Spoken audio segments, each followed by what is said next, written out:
for this Preppin data challenge, we were looking at the gender pay gap in the UK. So we were bringing in 5 different files, and the way that we were going about that was by connecting to one of those pay gap files in an input step, and then using a wildcard union to bring in the rest. So we're using the multiple files option here, and we just see that in that folder we have these 5 files that have similar naming conventions, and we just click on apply to bring in all of those files into one. Also in the input step, I've chosen to remove a few of the fields that we're not going to use, so we just keep these 5 fields going forwards into the workflow. So we have our employer name, employer ID, employer size, that pay gap, the median difference, and our file path. So the first thing we want to do is to extract this 2017 to 2018 from our file path. So rather than using some regex, which is definitely a possibility, I chose to use the split values option here. I did a custom split initially on this dash that we have so that we only retain everything after the dash, so the 2017 to 2018, but then we'd also have the .csv there as well. So split values, custom split, did the dash and kept the last field to get that. So if I show you that step, so we get to this part here. So to then remove the .csv, we just do another split values. We use the full stop and we take the first part of that. So then we get just the 2017 to 2018, so on and so forth. And just renamed that field, got rid of the additional fields and renamed that to be report. Then we want a field for the year. So we want to just take basically anything before the first space. So again, that's another split that we'll be doing just to get that year field through. Okay, so now we have some examples where our employer ID, where the name of the employer changes across different years. Let's just see if we can find an example. I think number 12 or maybe number 10. No, there we go. So John Lewis PLC, for example, sometimes it's in lowercase or title case, or sometimes it's in uppercase. So how can we resolve that? So we want it all to look like this most recent year, so this uppercase version. So first of all, we want to work out the maximum year. So we're using a level of detail calculation for that. So grouping on our employer ID, finding the max year, because of course not all of the companies will have submitted for the 2021 to 2022 yet. I think the deadline is the 4th of April, so that's fair enough. So maybe they have 2020 as their maximum year. It looks like the majority do. And then maybe some companies don't exist anymore, and therefore that's why that's their maximum year. But anyway, now we're going to filter our data set to just be that maximum year. So do the max year equal to the year, and only keep the fields of the employer name and the employer ID.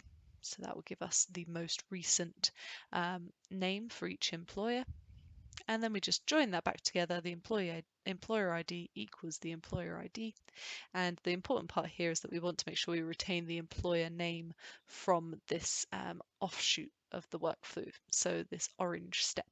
So replace the employer name that was there before in this step with the employer name from here, and then we'll have that all nice and cleaned up.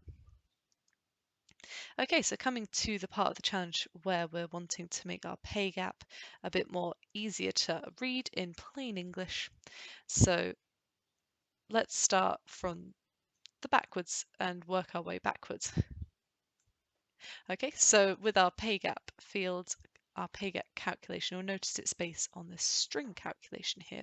And this string calculation you can see is just taking the median hourly percent and making it a string so that we can write out this calculation to say if our median is greater than 0, then that indicates that the women's pay is lower than the men's pay.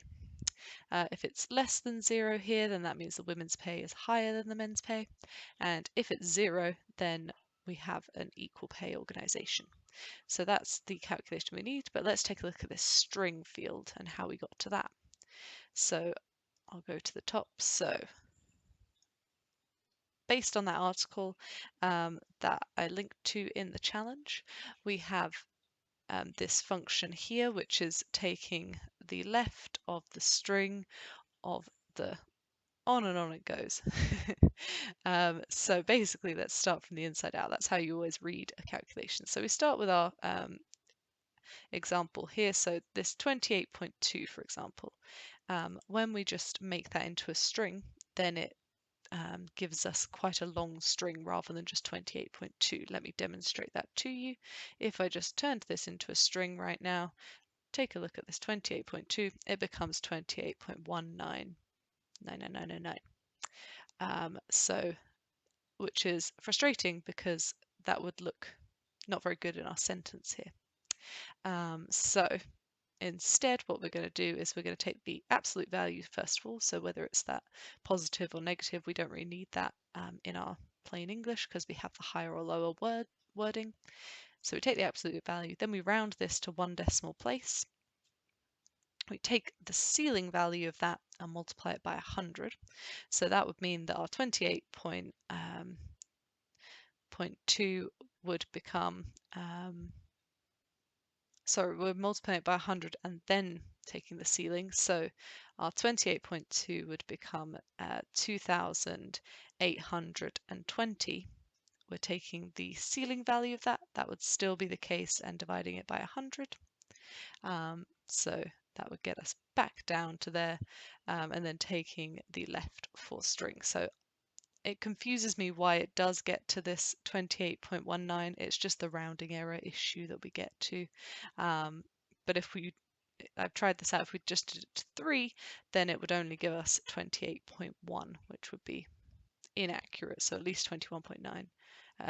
28.19 is still accurate to 28.2. So that was the best way that I could come up with it. Would love to hear other suggestions of how you got around it. But yeah, basically we're doing that for those values where it's less than 10. So we need obviously this, because we're counting the number of digits and decimal points, if it's less than 10, then we'll need you know, the number before the decimal point, and then potentially 2 numbers after the decimal point. And then once we get above 10, then we'll have 2 numbers before the decimal point, so on and so forth. So that's kind of the logic there of what we're doing and why we're doing it. And then you see what happens in some cases is that we have this trailing 0, sorry. So here, for example, we get a 0 at the end. We can remove that and it won't make too much difference. It'll still be accurate. So we're just saying if the right value of that string that we've created is 0, and if it's greater than 1, the length, then we'll just remove that 0. Otherwise, just leave it alone. So there we see we tidy that up a little bit more before creating our pay gap field.